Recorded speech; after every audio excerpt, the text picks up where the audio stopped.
That is climate security, energy security, and food security. So I expect the summit to focus heavily on these three areas in ensuring that we find the right balance on these three very critical global issues.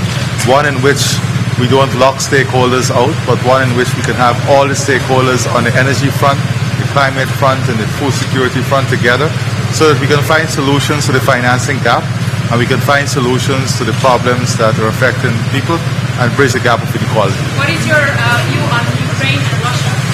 Well, we have a very, Guyana has made our view very clear. Our view is that we must live in a peaceful world and one in which every citizen must enjoy the right of sovereignty, territorial integrity, and one in which they build their lives in peace. Thank you. The issue of reparations.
English? English. What do you expect from the summit? Well, I expect that we will strengthen the relations between the 27 member countries of the European Union and the 33 member states of Celac. As you know, I'm the Prime Minister of St. Vincent and the Grenadines. I hold the pro tempore presidency of Celac. I just had a meeting with my friend Charles Michel, who is, is the President of the European Council, on some of the very questions which you are asking me, and to see how we can finalize some issues in the declaration. And what is important for the Latin American countries to work on a level playing field? Well, there are several important questions, of course. Existential ones like climate change, poverty, food security, reform of the financial architecture, the global financial architecture, the question of digital transition, some practical and mundane issues like marine transport and the like, and for us to have an uplifted multilateralism in which we can build peace, prosperity and security for everybody, for all of humanity, so that your children and grandchildren and mine, that we can live in a better world. Do you think that agreement on how to refer to Russia's invasion of Ukraine in the final conclusions? I wouldn't like to make a comment on that as yet. And on Mercosur, what are your points that are important for Mercosur? Yes, well, that's an internal trade arrangement in among some Latin American countries. What about the reparation collaborating? Well, I'm very hopeful that we will see a paragraph in the declaration addressing the historical legacies of native genocide and the enslavement of African bodies, and something towards reparatory justice. What everyone is going to ask to you to do exactly? Well, this is a subject on which we need to have a mature conversation. It's not an easy conversation, is it? In the case of the Caribbean, the English-speaking Caribbean countries, one of the main countries in Europe, well, they're not in the European Union, but in Europe, United Kingdom, Prince Charles himself, at the Commonwealth Heads of Government last year in Rwanda, said the time has come for a mature conversation on the subject. We have seen apologies issued by some countries, and recently the King in the Netherlands.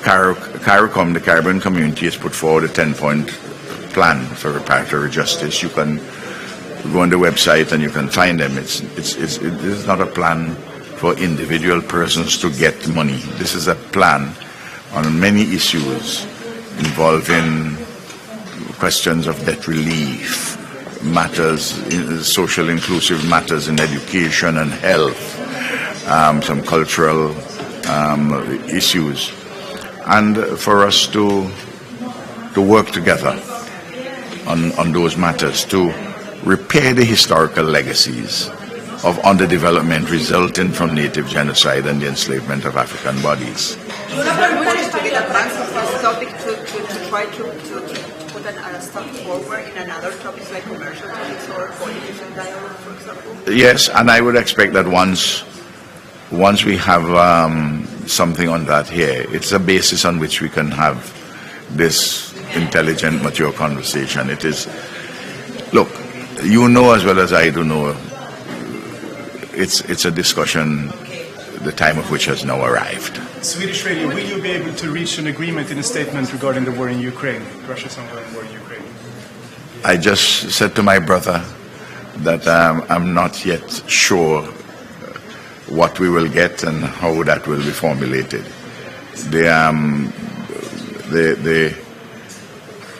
I'm sure at this moment as we are speaking that language in that regard is being discussed at why is it so hard to condemn a war where people are dying and in the United Nations you condemn it, so why is it so hard to condemn it? Understand this. There are individual countries which took votes at the United Nations, including our own country, which condemned the aggression.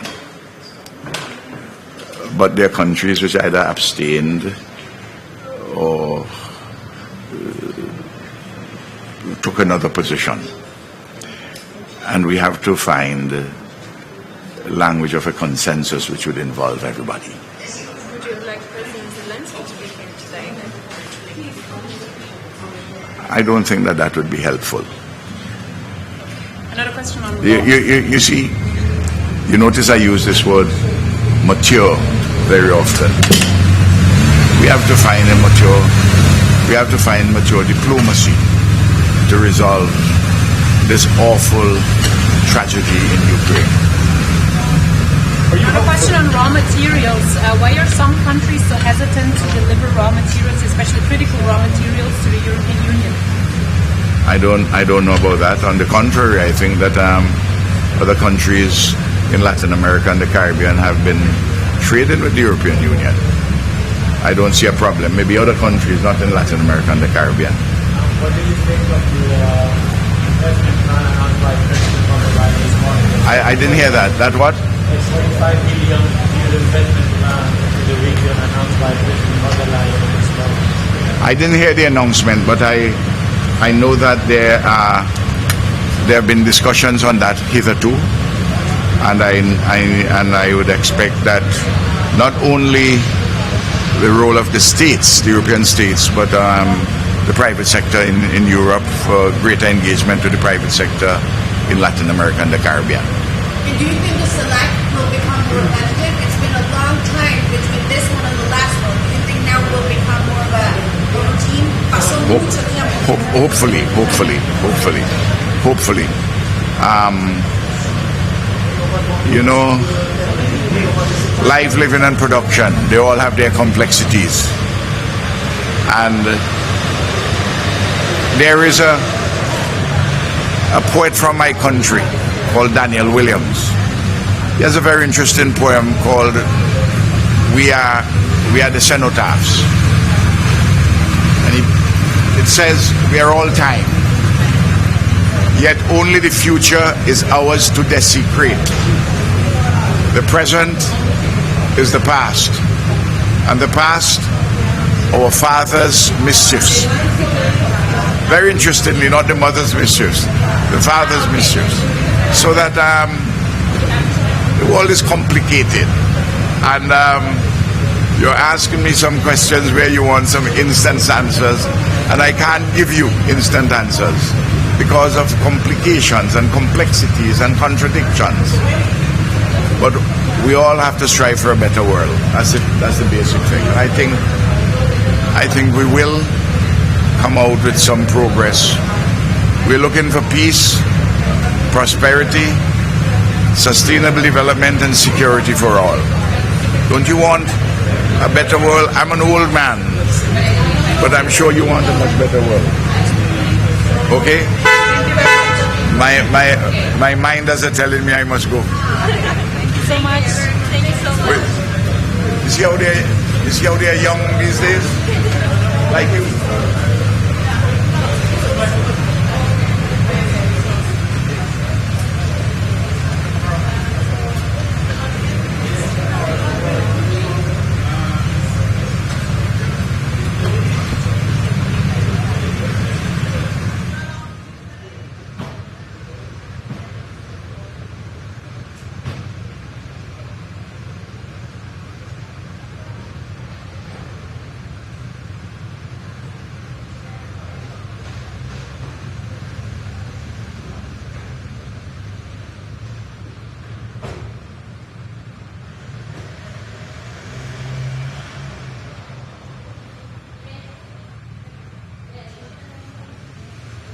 Auch eine Win-Win-Situation zu erzeugen. Das heißt, dass auch die nordafrikanischen Staaten davon profitieren, wenn sie mit Europa, mit der Europäischen Union diese Partnerschaft eingehen. Und daher unterstütze ich diesen Weg. Ganz kurz noch zum Mercosur, da hat es von Pedro Sanchez die Ankündigung gegeben, auch von der Leyen, es könnte in dem Jahr noch klappen, Österreich hat Bedenken. Wie kann man sich das vorstellen, wie wird die Diskussion da vonstatten gehen? Ja, unsere Position ist unverändert und es ist übrigens auch so, dass innerhalb der Union noch immer intensiv diskutiert wird. Es sind nicht alle Staaten Lateinamerikas bei Mercosur dabei, das Gegenteil ist der Fall. Mit Chile schließen wir eben diese Rohstoffpartnerschaft. Ich glaube, es ist wichtig, diese Partnerschaften zu schließen. In Österreich gibt es die Sondersituation, dass wir auch einen Beschluss des Parlaments gegen Mercosur haben. Wir kennen die Änderungsvorschläge noch gar nicht. Wir werden sehen, wie dann da die Entwicklungen weitergehen, aber die österreichische Position ist klar. Schwierig ist auch das Wording, was die Verurteilung des russischen Angriffskriegs betrifft. Da gibt es immer wieder Versuche, das weiter zu verbessern. Wie muss sich die EU da positionieren? Wo ist da die Grenze? Das Wichtigste ist, dass so gerade jetzt Konferenzen stattfinden.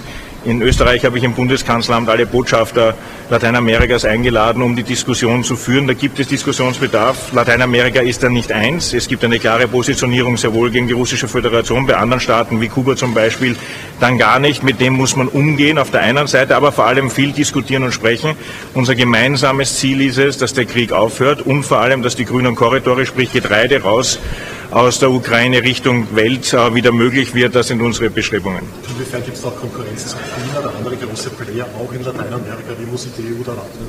Ja, generell hat die EU viele Konkurrenten. Es ist nicht nur China, es sind die Vereinigten Staaten von Amerika, es ist Asien insgesamt mit vielen anderen Staaten. Das heißt, wir müssen immer danach trachten, dass wir nicht vergessen, dass wir ein Kontinent sind, der sehr stark exportiert seine Güter in die Welt. Das heißt, wir brauchen Partner, wir müssen Möglichkeiten finden, wir müssen Abkommen schließen und deswegen finde ich solche Veranstaltungen wie hier jetzt in Brüssel einer der bestmöglichsten Formate, uns alle ein Stück weit wieder näher zu bringen. Gibt es da überhaupt noch Handlungsspielraum oder ist man im Prinzip mit China und den USA eigentlich schon in Zinsvertrag war? Das glaube ich nicht. Europa hat gezeigt, wie stark es sein kann, wenn es einig ist.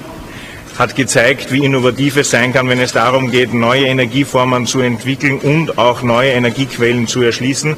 Wir sind nach wie vor ein starker Partner, aber wir müssen uns anstrengen. Wir dürfen niemals aufhören. Die Konkurrenz ist groß, die Konkurrenz wächst, die Konkurrenz schläft nicht. Umso wichtiger ist es, dass wir hier einen gemeinsamen europäischen Weg wählen. Vielen Dank.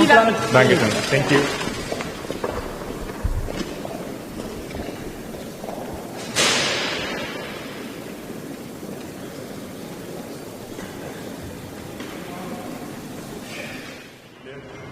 Darüber hinaus ist es für uns ein Kontinent, der wichtig sein wird in der Frage grüner Wasserstoff und Mitführen. Und darüber hinaus sehen wir, dass wir in Lateinamerika einen guten Partner haben, wenn es darum geht,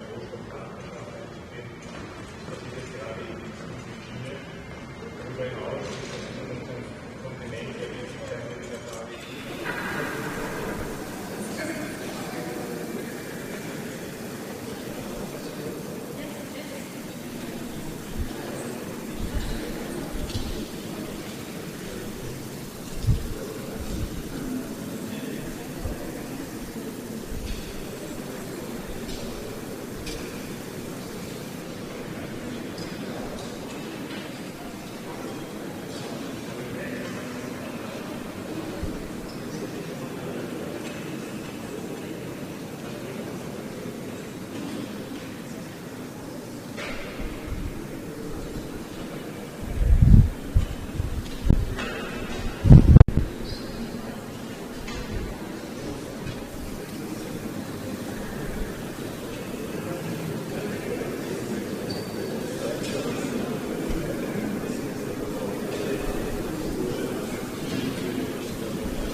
from today's summit? Very open and transparent discussions. I think, it's always useful to engage our region with the EU. And obviously, we need to discuss issues that are going to contribute to stability and, of course, the future of our planet Earth. What is your view on Ukraine and Russia? We should refer to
expect to advance issues on climate change in particular. And what do you expect from Europe?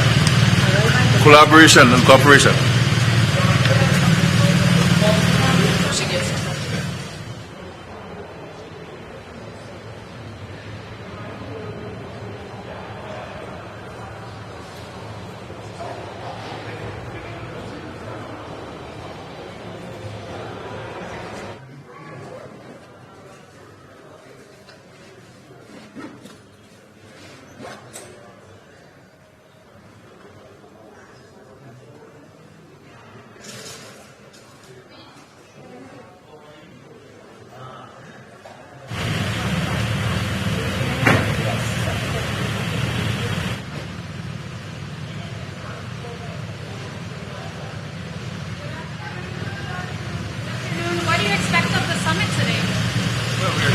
Things.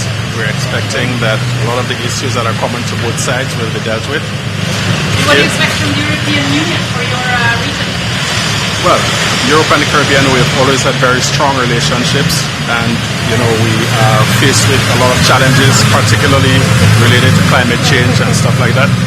So we're expecting some more collaboration from the European side on that issue, the question of reforming the international financial system so that small countries, small island countries cannot be disadvantaged, particularly after being struck by natural disasters and so on. What about a joint statement of Ukraine? Well, yes, we are all in favor of that. Thank you.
What do you expect from the summit today?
Qu'est-ce que vous espérez du sommet aujourd'hui? Un renforcement des liens. Un renforcement des liens.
Good morning, bonjour. This is today the first summit with the Latin American countries in 8 years. And our goal is very clear. We would like to give a new impetus for our relationships.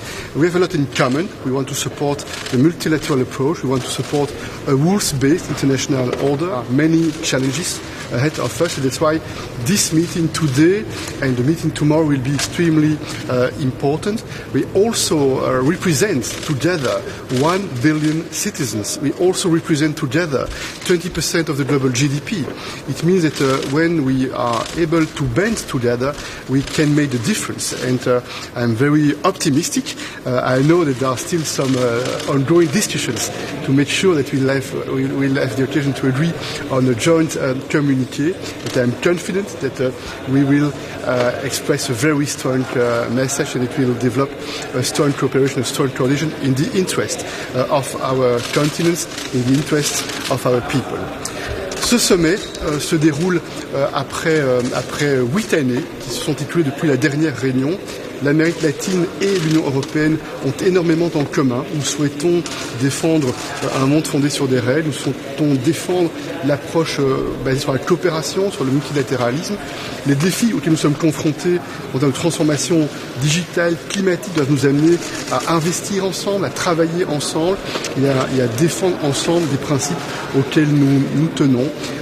Nous sommes aussi en train de travailler avec nos collègues d'Amérique latine pour faire en sorte qu'à l'issue de ce sommet, nous puissions marquer notre accord sur une communication conjointe qui donnera ce nouvel élan pour les prochaines années dans le cadre de nos relations.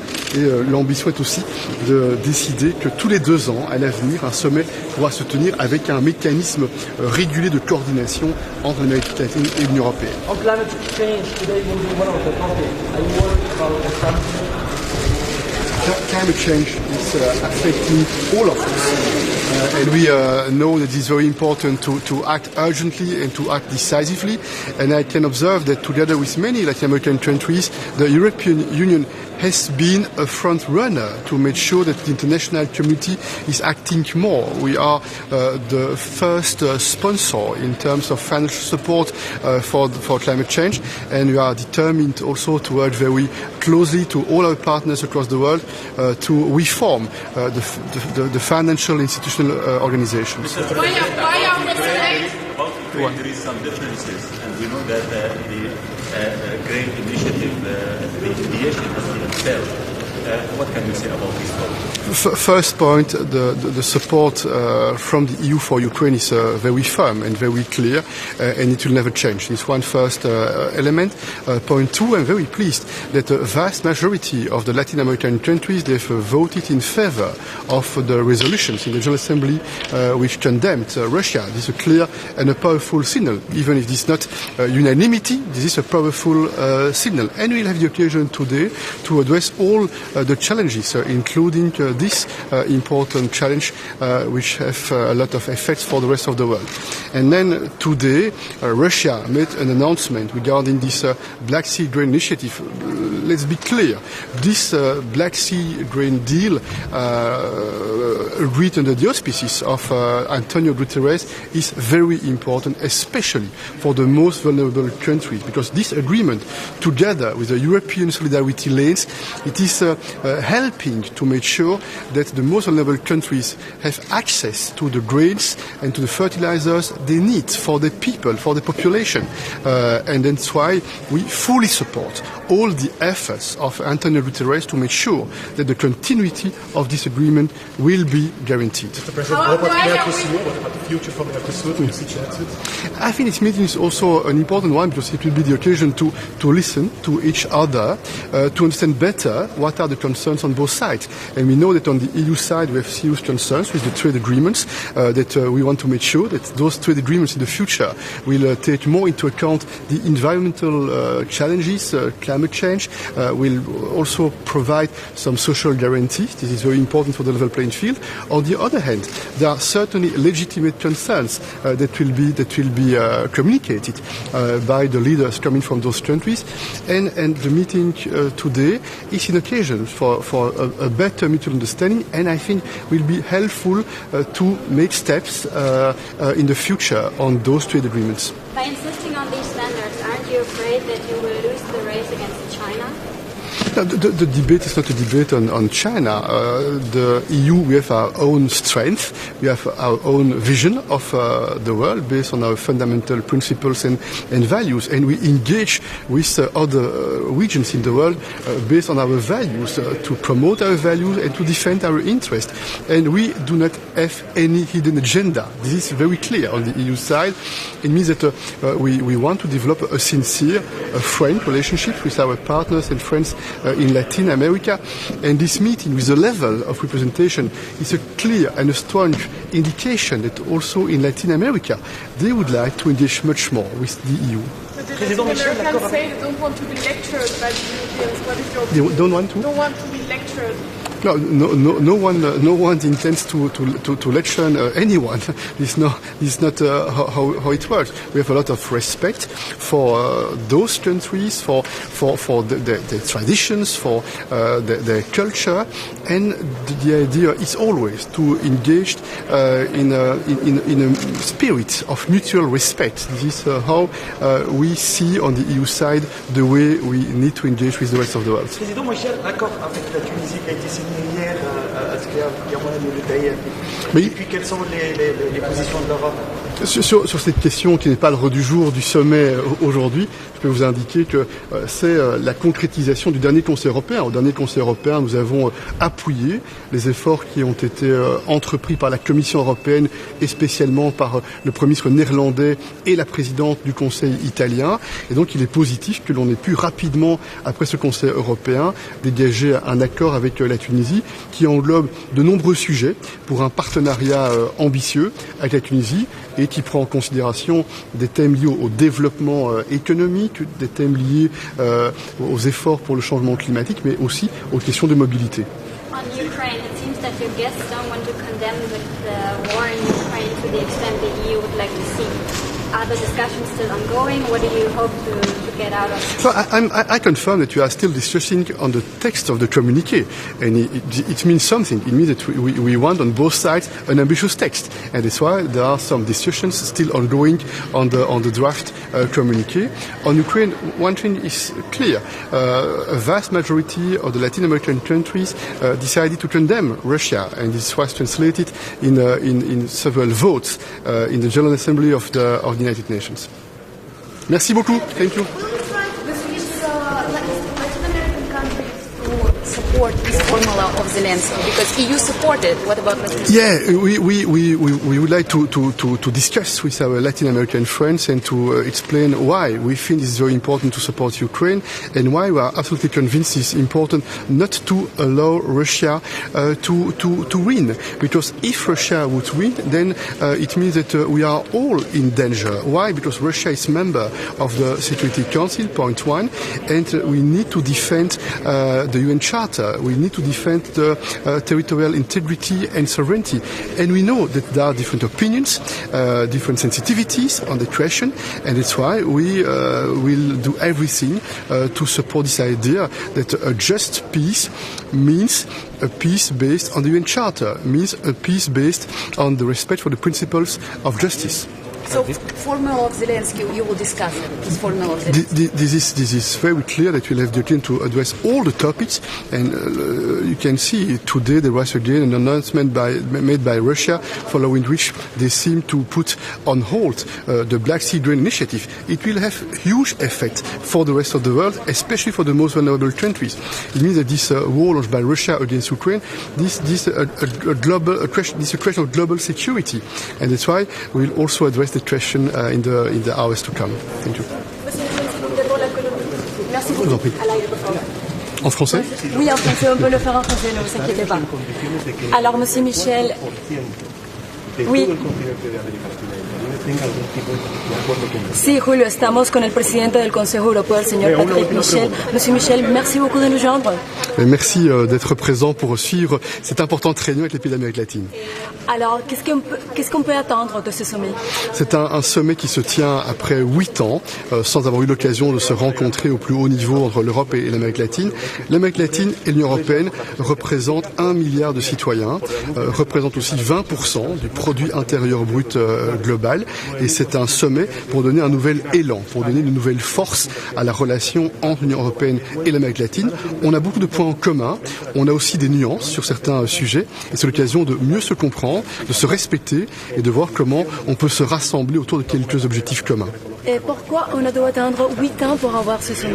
Ça, il faudra demander à mes prédécesseurs et aux prédécesseurs de ceux qui sont actuellement aux commandes en Amérique latine.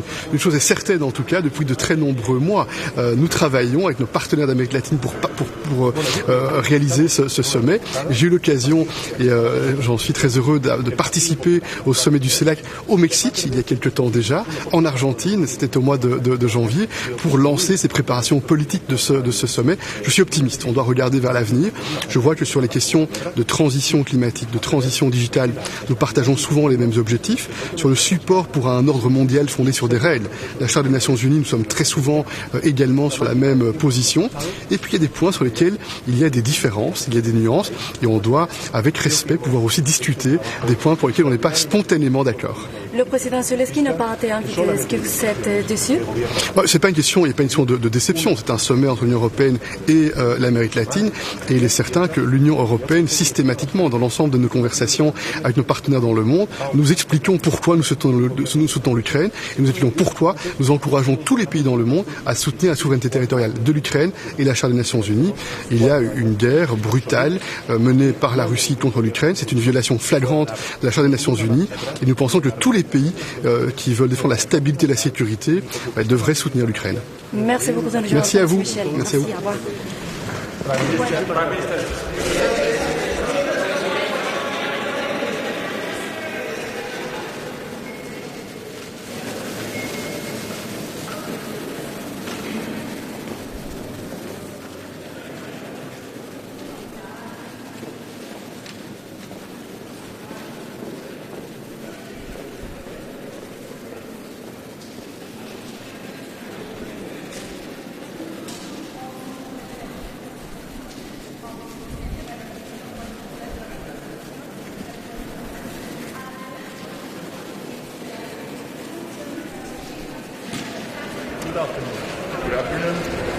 Well, here we are, 8 years later. 8 years after the last meeting, we are here holding this European Union Celac meeting, which is in the current geopolitical circumstances is a political imperative. It's a moment to reunite, to relaunch, and to rebuild a relation. We are altogether 1 billion people, 60 countries. I think it's going to be a success on itself, but the meeting is something more than a meeting. It's the starting point of a new relationship within the European Union and Latin America. We talk about digital alliances. We will have a specific meeting with the Mercosur ministers, another meeting with the Caribbeans, another about Venezuela, and then the plenary session, plus the business forum, plus the social forum. It's full of events. And I am very happy that most of the European and Latin American leaders came. For me, it was one of the most important events during my term.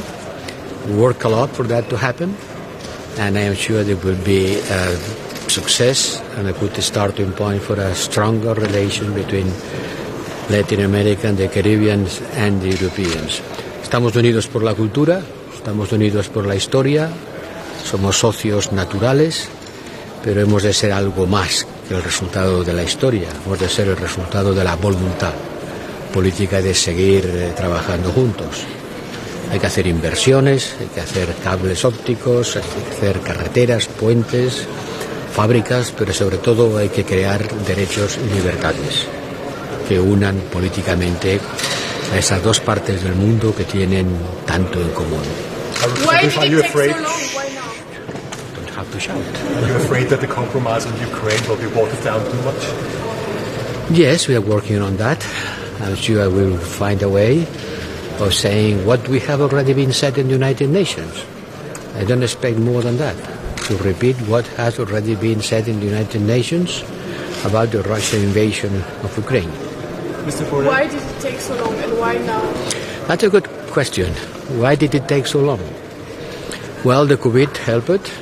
During the COVID, we stayed 2 years without diplomatic relationship. But it's not only the COVID, because the COVID didn't last 8 years. It's because, since we were natural partners, we didn't pay enough attention. This is the reason. The Europeans didn't pay enough attention to the Latin Americans.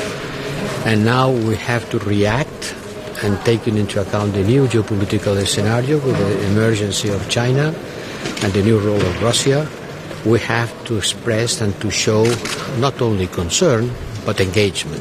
Does that mean you're afraid you're losing the race against China, especially in Latin America? We are not in a race with China. China is growing, it's very big, it's growing, it's buying, it has become the first trade partner with Latin America, something normal. But we continue being the first investor in Latin America. And the role of Russia from the point of view of economic relationship is purely negligible. Mr. Borrell, about the Green Initiative. That's another big question. I am so sorry to say that today Russia has refused to prolong this deal. And this is something very serious that will create a lot of troubles to many people around the world. We, from our side, we will do everything we can through our solidarity lanes in order to make available the Ukrainian grain for the people who eat from it. And I have to blame Russia for this decision, completely unjustified, weaponizing the hunger of the people. But when Russia blamed the EU for not lifting the sanctions to allow their agricultural production... That's completely nonsense. There's nothing to do. That's just an excuse. On climate change today will be one of the topics. You worry about global warming. Certainly I'm worried. How can I not be worried about global warming? For sure we are. What are you talking about today about the global warming, about climate change? Yes, we talk about it, and we have to discuss about how we can cooperate with the Latin American countries who have the biggest biodiversity in the planet and the big green zone in the Amazon. Mr. President, after the war started, we saw the potential of Latin American countries of being providers of resources to the world. This scenario make Europe pay attention to Latin America and say, okay, we need to strengthen the relations. We don't have to look at the Latin American countries from an extractive approach. Okay. We have to take very much care that not to appear as someone who is worried and concerned by Latin American countries because we need their materials. Yes, we need them, but it's not just because of that. We have to support these countries in order to add value to their mineral resources. In Latin America has been a long story of rejecting extractiveness, and we have to continue on that way. Do you see any chance that there will be a breakthrough in Mercosur today? I don't expect a big breakthrough, but I expect to express the will of continuous working hard on that in order to reach an agreement by the end of the year. Our minerals, President, copper, lithium, Latin America is a big source, but it's going to be a topic in the summit? Well, not especially. I don't see that's going to be any specific topic, but it's important for both parts. Thank you.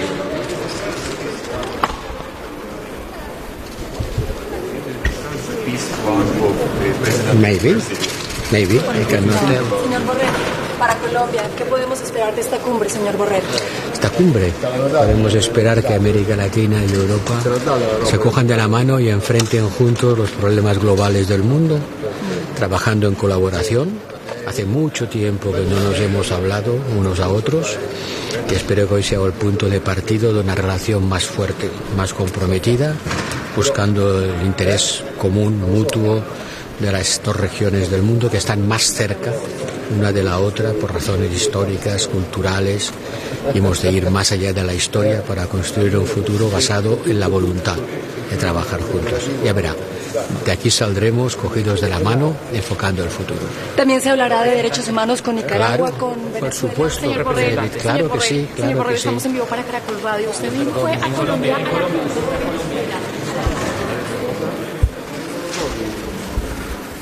Pues en eso vamos a trabajar, por supuesto, en eso vamos a trabajar. ¿Cuál sería el siguiente paso? ¿Cuál sería el siguiente paso?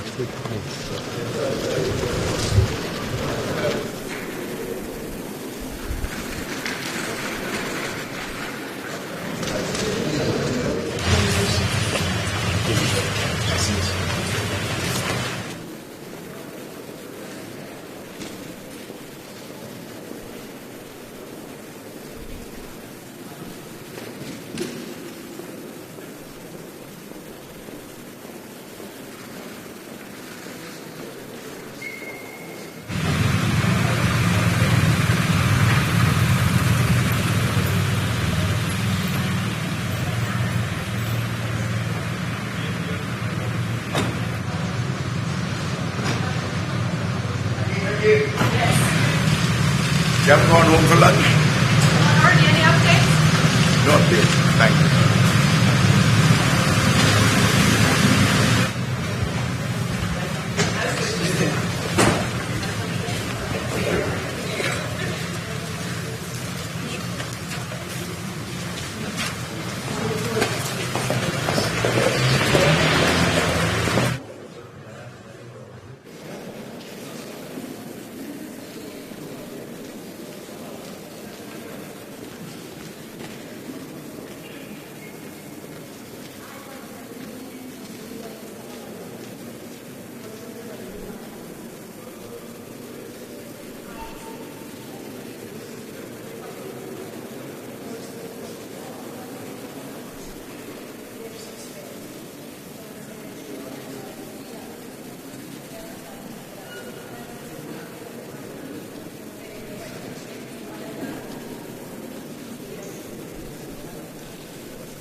Importante foro empresarial en el que ha participado la presidenta de la Comisión Europea, el presidente de Brasil, Lula da Silva, y yo mismo, junto con los presidentes de los bancos multilaterales de financiación regional.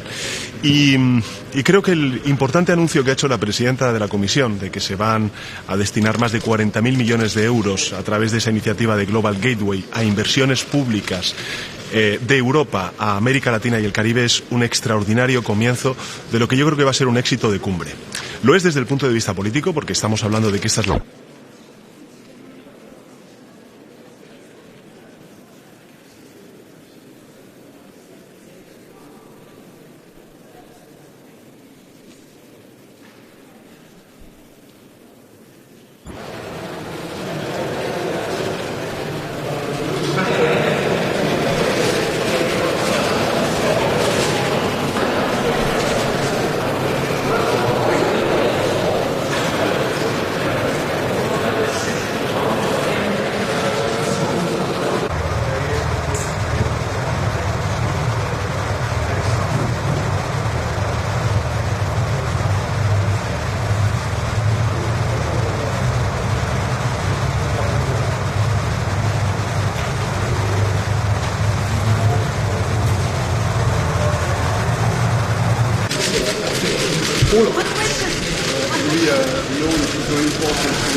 ¿Cómo estáis?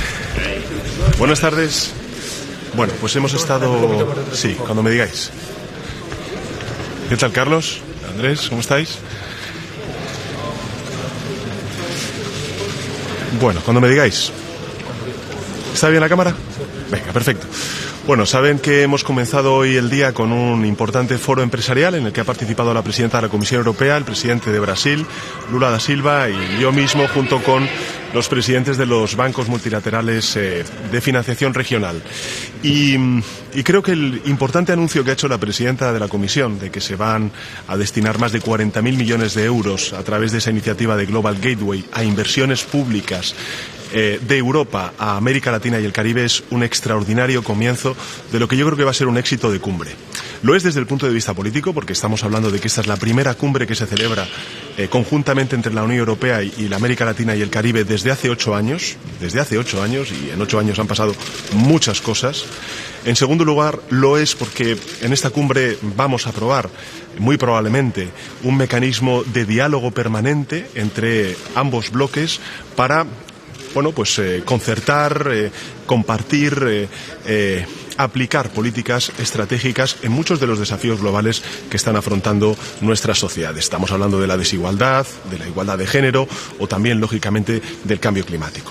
Y finalmente, como he dicho antes, porque esta presidencia española del Consejo de la Unión Europea rotatoria lo que ha centrado, sobre todo y ante todo, ha sido el de estrechar los lazos entre la Unión Europea y la América Latina y el Caribe. Quiero agradecer a todos los líderes latinoamericanos su presencia hoy aquí en la capital de Europa, en Bruselas.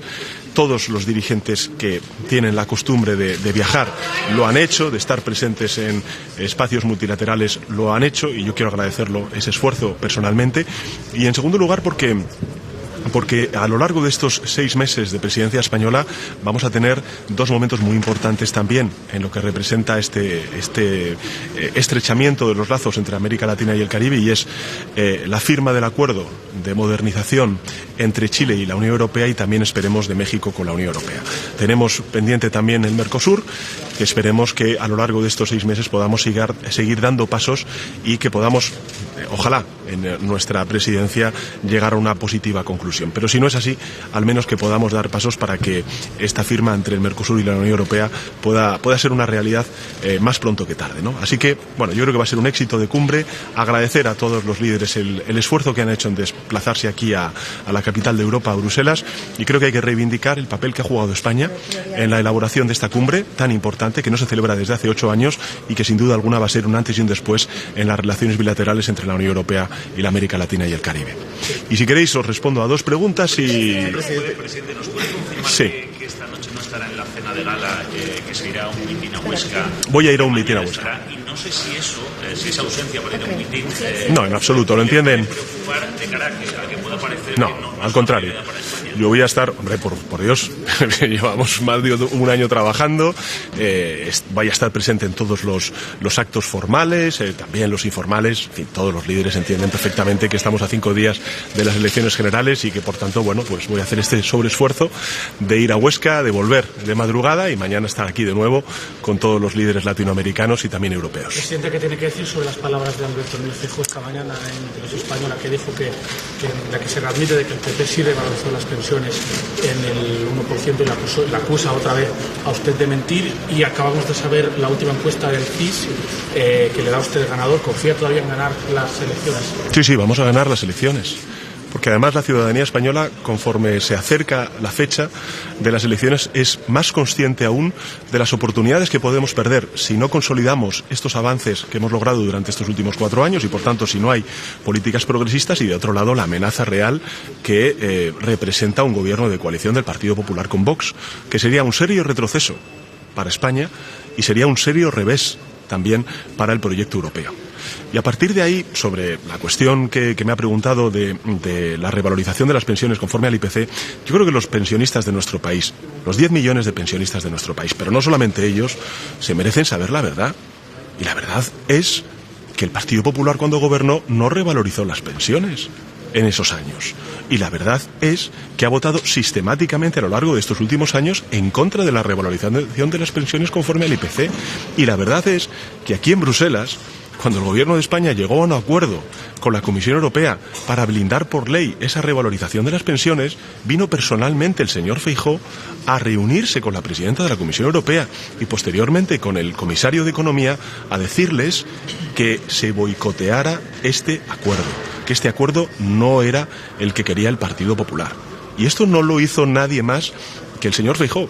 Es más, hay que recordar lo que le dijo el comisario Gentiloni, que hiciera una oposición constructiva, pero no constructiva respecto a su gobierno, sino respecto a España. Por tanto, en fin, se han revalorizado las pensiones, hoy están blindadas conforme a una ley que aprobó las Cortes Generales sin el apoyo del Partido Popular y de Vox, y por tanto, esta es la verdad, estos son los datos, esto es indiscutible. Y esto es lo que merecen saber, lógicamente, los pensionistas de nuestro país. Presidente, sobre el Pacto Verde Europeo, es un punto clave tanto para Europa como América Latina. Así es. Se habla de que se deben hacer ajustes, pero con el rumor de que desde el lado europeo no se quiere tocar mucho el tema, sobre todo porque hay lados donde no quieren ceder, sobre todo en temas como, por ejemplo, peticiones que se le hacen a América Latina con temas de fertilizantes, con envíos de frutas. ¿Van a tocar este tema? ¿Van a revisarlo con los latinoamericanos para ver en dónde se pueden encontrar consensos al respecto? Yo creo que, en primer lugar, en todo lo que representa la transición ecológica, hay unas enormes complementariedades entre América Latina y el Caribe y Europa. Las tenemos. También en todo lo que representa las materias primas críticas. Y creo que en la declaración que mañana se aprobará, se va a ver precisamente ese compromiso compartido que tenemos por la transición ecológica y la adaptación y la mitigación al cambio climático. Usted me pregunta precisamente por esas negociaciones entre la Comisión Europea y los países integrantes del Mercosur. Sabe que eso no corresponde a España, eso corresponde en las competencias en materia comercial a la Comisión Europea. Dejemos trabajar a los equipos técnicos y, desde luego, desde el punto de vista político y técnico por parte del Gobierno de España vamos a estar empujando para que por fin podamos llegar a un acuerdo con el Mercosur. Hoy lo he dicho en el foro empresarial. Si logramos ese acuerdo, estaremos en condiciones de que el 94% de todo el continente de América Latina y el Caribe tenga algún tipo de acuerdo comercial con la Unión Europea. Venga, una última pregunta. Merci d'être présent pour suivre cette importante réunion avec les pays d'Amérique latine. Vamos. C'est un sommet qui se tient après 8 ans. Yo estoy convencido de que vamos a llegar a un acuerdo. O sea, vamos, estoy convencido, yo creo que va a ser un éxito de cumbre. Lo es ya por la presencia política, lo ha sido también por el anuncio que ha hecho la presidenta de la Comisión de que van a ser más de 40.000 millones de euros, de los cuales 9.400 millones de euros lo va a destinar España en esas inversiones públicas en el marco del Global Gateway, y van a ser inversiones muy importantes para América Latina y el Caribe, porque van a estar centradas en todo esto que hemos hablado, en la desigualdad, en la educación, en la formación y sin duda alguna también en la transición ecológica con la que España está comprometida. Bueno, gracias. Bueno, gracias. Ya hemos hablado de eso en otras ocasiones. Carlos, venga, la última.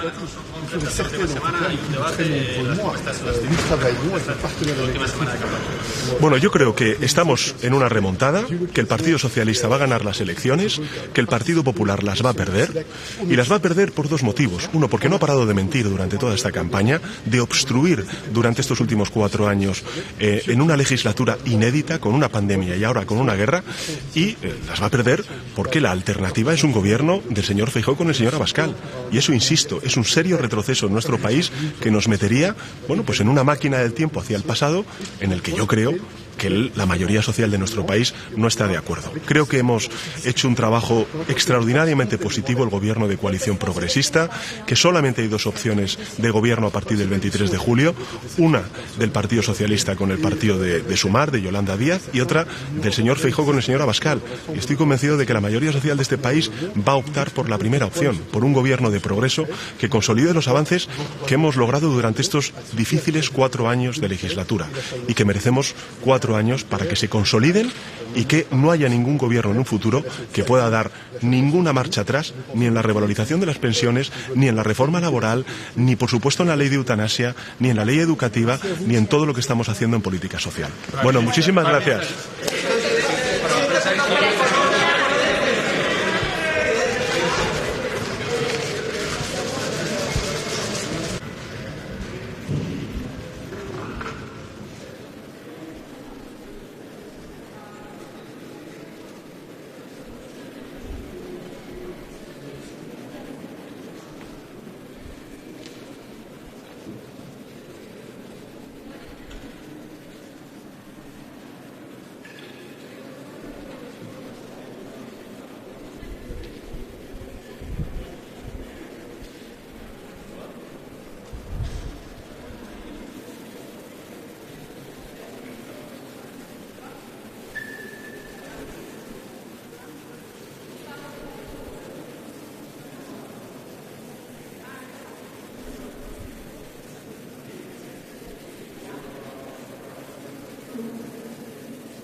So first of all, good afternoon. I'm very happy to be here. First summit in 8 years. Very high expectations on behalf of the European Parliament. We will engage in debates. We will look for constructive improvement on trade deals with Chile, with Mexico, with Mercosur. We will look for sustainability and environmental concerns to also be covered in any progress on trade agreements. Because the European Parliament attaches a lot of importance to our dialogue with our Latin American and Caribbean partners, we have taken the decision to open an antenna office in the region in order to increase what is already a very active parliamentary democracy debate and interparliamentary exchanges. Last thing, we would also look to make sure that strong language comes out on universal condemnation of what is happening in Ukraine. For us, that is important, that all our international partners say that, first of all, no discussions about Ukraine without Ukraine, and peace in Ukraine must come with territorial integrity, with justice and integrity. Thank you very much.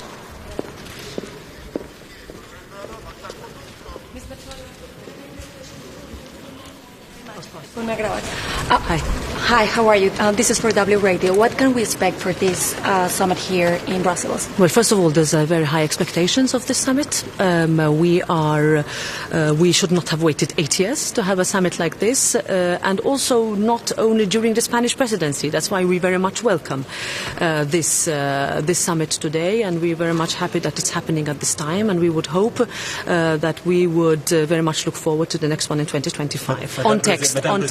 On text, we would like to have as strong conclusions as possible.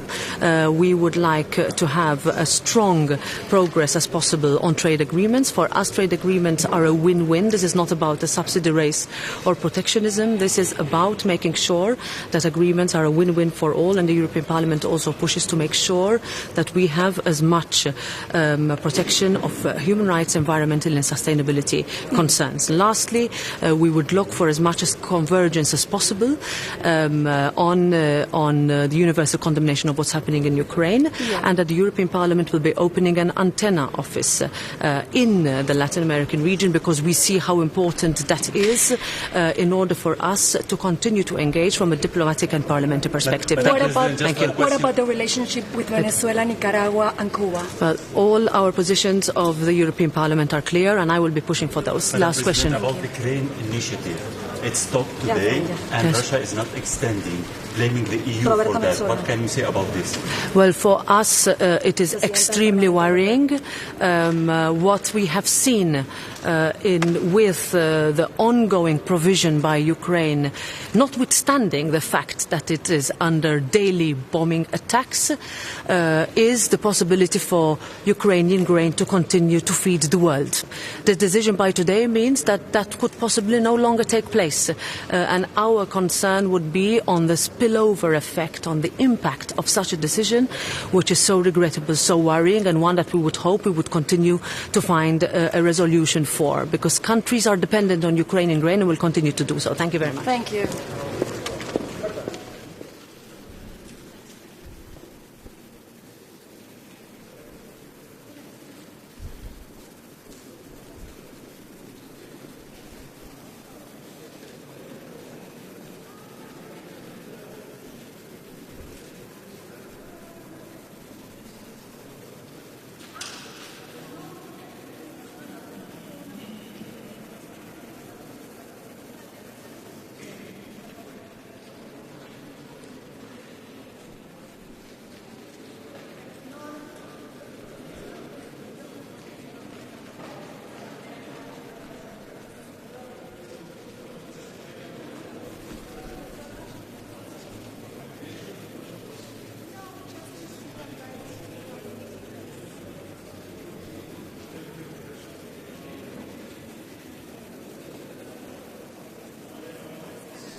Ja, meine sehr geehrten Damen und Herren, heute bei dem Gipfel geht es um große, wichtige Themen. Zum einen ist Südamerika, Lateinamerika in seiner Gesamtheit, auch mit den karibischen Staaten, für uns ein wichtiger Partner, wenn es darum geht, seltene Erden auch für Europa zu sichern, also eine Rohstoffpartnerschaft einzugehen.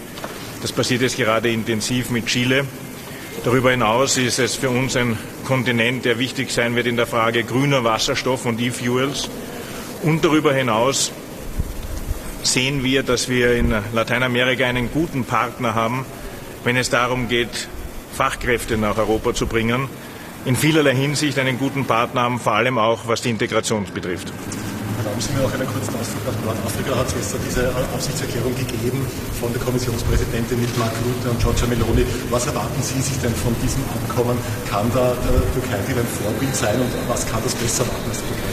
Ja, Österreich fordert das schon sehr lange. Das ist der richtige Weg, den da die Kommission einschlägt. Wir haben selbst als Österreich mit Marokko, genauso wie mit Ägypten, sind wir gerade dabei, solche Übereinkommen zu schließen. Wir haben es als Österreich auch geschafft mit Indien. Es muss die Europäische Union diesen Weg konsequent weitergehen, weil es wichtig ist, Partnerschaften zu bilden auf Augenhöhe, gerade mit den nordafrikanischen Staaten auch eine Win-Win-Situation zu erzeugen. Das heißt, dass auch die nordafrikanischen Staaten davon profitieren, wenn sie mit Europa, mit der Europäischen Union diese Partnerschaft eingehen. Und daher unterstütze ich diesen Weg. Ganz kurz noch zum Mercosur, da hat es von Pedro Sánchez die Ankündigung gegeben, auch von von der Leyen, es könnte in dem Jahr noch klappen. Österreich hat Bedenken. Wie kann man sich das vorstellen, wie die Diskussion da vonstatten geht? Ja, unsere Position ist unverändert und es ist übrigens auch so, dass innerhalb der Union noch immer intensiv diskutiert wird. Es sind nicht alle Staaten Lateinamerikas bei Mercosur dabei. Das Gegenteil ist der Fall. Mit Chile schließen wir eben diese Rohstoffpartnerschaft. Ich glaube, es ist wichtig, diese Partnerschaften zu schließen. In Österreich gibt es die Sondersituation, dass wir auch einen Beschluss des Parlaments gegen Mercosur haben. Wir kennen die Änderungsvorschläge noch gar nicht. Wir werden sehen, wie dann da die Entwicklungen weitergehen. Aber die österreichische Position ist klar. Schwierig ist auch das Wording, was die Verurteilung des russischen Angriffskriegs betrifft. Da gibt es immer wieder Versuche, das weiter zu verbessern. Wie muss sich die EU da positionieren? Wo ist da die Grenze? Das Wichtigste ist, dass so gerade jetzt Konferenzen stattfinden. In Österreich habe ich im Bundeskanzleramt alle Botschafter Lateinamerikas eingeladen, um die Diskussion zu führen. Da gibt es Diskussionsbedarf. Lateinamerika ist da nicht eins. Es gibt eine klare Positionierung sehr wohl gegen die Russische Föderation, bei anderen Staaten wie Kuba zum Beispiel dann gar nicht. Mit dem muss man umgehen auf der einen Seite, aber vor allem viel diskutieren und sprechen. Unser gemeinsames Ziel ist es, dass der Krieg aufhört und vor allem, dass die grünen Korridore, sprich Getreide raus aus der Ukraine Richtung Welt wieder möglich wird. Das sind unsere Bestrebungen. Inwiefern gibt es auch Konkurrenz zu China, der andere große Player auch in Lateinamerika? Wie muss sich die EU da halten? Na, generell hat die EU viele Konkurrenten. Es ist nicht nur China, es sind die Vereinigten Staaten von Amerika, es ist Asien insgesamt mit vielen anderen Staaten. Das heißt, wir müssen immer danach trachten, dass wir nicht vergessen, dass wir ein Kontinent sind, der sehr stark exportiert seine Güter in die Welt. Das heißt, wir brauchen Partner, wir müssen Möglichkeiten finden, wir müssen Abkommen schließen und deswegen finde ich solche Veranstaltungen wie hier jetzt in Brüssel einer der bestmöglichsten Formate, uns alle ein Stück weit wieder näher zu bringen. Gibt es da überhaupt noch Handlungsspielraum oder ist man bezüglich China und den USA eigentlich schon ins Hintertreffen geraten? Das glaube ich nicht. Europa hat gezeigt, wie stark es sein kann, wenn es einig ist. Hat gezeigt, wie innovativ es sein kann, wenn es darum geht, neue Energieformen zu entwickeln und auch neue Energiequellen zu erschließen. Wir sind nach wie vor ein starker Partner, aber wir müssen uns anstrengen. Wir dürfen niemals aufhören. Die Konkurrenz ist groß, die Konkurrenz wächst, die Konkurrenz schläft nicht. Umso wichtiger ist es, dass wir hier einen gemeinsamen europäischen Weg wählen. Vielen Dank. Danke schön. Thank you.